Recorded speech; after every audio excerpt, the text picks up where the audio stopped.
Senator Bernie Sanders in the capital city today, rallying for votes. We'll take you to his campaign stop. And a man found dead in the woods near Southwest Austin homeless camp by police are calling his death suspicious. It's been a long road. It's something we've been planning for a while, exploring for a while. Round Rock ISD is creating its own police department. The next steps after it is approved. Good evening, everybody, and thanks so much for watching KVUE News at 5:30. I'm Jenni Lee. And I'm Pattrik Perez. Senator Bernie Sanders is hosting a campaign rally right here in Austin, and that rally got underway about half hour ago.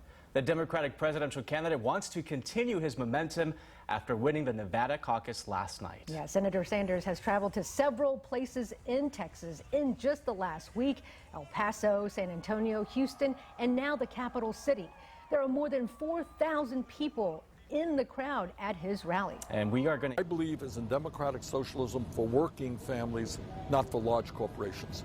And that means we raise that minimum wage to a living wage. It means that we do what every other major country does, provide health care to all is a human right. It means that the wealthiest people, largest corporations, will start paying their fair share of taxes. We, the uninsured...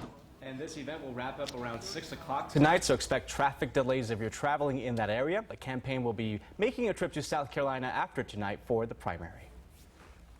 I congratulate Bernie Sanders, and if it's going to be him, he certainly has a substantial lead. We'll see what happens. And before leaving for India this morning, President Donald Trump congratulated Senator Bernie Sanders on his victory in the Nevada caucus last night. President Trump says he does not care who will run against him. Other presidential candidates will also be making stops in Texas ahead of the upcoming Texas primary. On Wednesday, former NYC Mayor Mike Bloomberg will make a stop in Fort Worth for a rally that's set to begin at 7 o'clock at night. Then on Thursday, he'll go to Houston for a rally that's expected to start around 10:30 in the morning. Also on Thursday, Senator Elizabeth Warren is expected to hold a rally in San Antonio. That will start at 4:30 in the afternoon.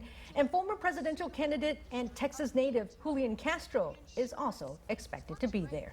And remember, early voting is underway here in Texas, and according to the Travis County Clerk, more than 37,000 people have voted early so far.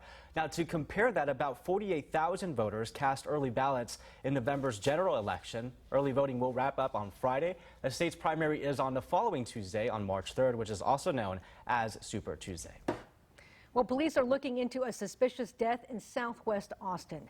The body of a man was found near Mopac and State Highway 45 around 9 o'clock this morning. Officers say the man suffered trauma to his body. And while the man was discovered near a homeless camp, police say it's not clear if he was homeless. We won't know the identity of the man until the autopsy is performed. The Round Rock School District is looking for a chief of police. This comes after the Board of Trustees approved the creation of their own police department. And as KVUE's Darren Shaharan reports, the district is also focused on diversity training. We authorize the superintendent to execute the final documents. After 3 years of discussion, The Board of Trustees approved a resolution to establish a Round Rock ISD Police Department. Round Rock City Police and Williamson County Sheriff's officials said they needed to focus on the community as a whole. After all, they are among the fastest growing areas in our nation. Jenni Caputo with Round Rock ISD says they are growing right along with them. We actually cover several jurisdictions. We're predominantly in Williamson County, but we're also partially in Travis County. We're obviously in the city of Round Rock, but we also have portions of the city of Austin and even a small portion of the city of Cedar Park. So there's lots of jurisdictions to work out. As far as their budget, she says they already pay $2 million a year for officers from other local law enforcement departments to patrol their schools. So it shouldn't hurt too much. Why not? I mean, let's try something. Let's try something different and see if it's working. Alok Periani has 2 children in Round Rock ISD. My 8th grader actually plays Xbox with the officer in school. And the officer is involved with the kid. You know, that's his Xbox buddy. That's what we want to see. We want to see that their first interactions with law enforcement are positive, not negative. Lacoste Caputo says she hopes the department can achieve that through diversity training. We also don't want our students to feel like they're in an environment where everything they do might be criminalized. There's a difference between student discipline and criminal behavior, and that's clear. In Round Rock, Darren Shaharan, KVUE News. Now, the district's goal is to have an officer at every middle school and at least 2 officers at every high school, as well as officers roaming. And to help with this transition, Williamson County deputies and Round Rock police will patrol the schools through 2021. The Salvation Army's new homeless shelter is ready to take on new families this week. The Rathgaber Center has 212 beds. It'll finally open for families on Wednesday. It's not just a shelter, by the way. The Salvation Army says every family staying there will have a case manager so they can get back on their feet. Getting people in and out of the shelter quickly is important because the Salvation Army says it still has more than 200 people waiting for a bed.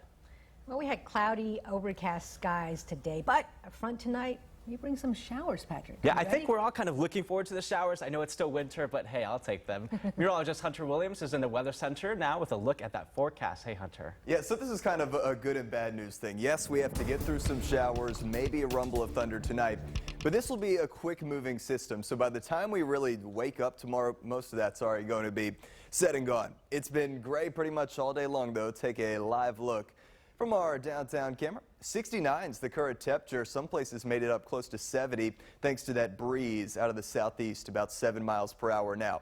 As I mentioned, mainly dry, but a few light showers have developed between Llano and Burnett.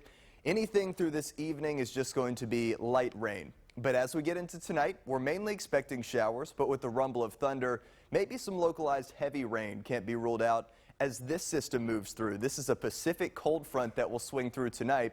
But because this is a Pacific front, that means the air behind it is not all that cold. So Tuesday is still going to be in the 60s. It's a secondary cold front on Wednesday. That one brings in the cooler weather. So we'll have details on both of those cold fronts coming up later in the show. Jenni, Patrick, over to you. Okay, so it's not going to be like last week when we were just freezing. Yeah, no, that was really bad. Yeah, okay. Well, it was supposed to be a Valentine's Day getaway. Yeah, Jenni, but that getaway almost ended in tragedy when the man and the woman, who, by the way, are both in their 70s, got lost in the woods. So wait until you hear how they managed to survive in the woods for more than a week.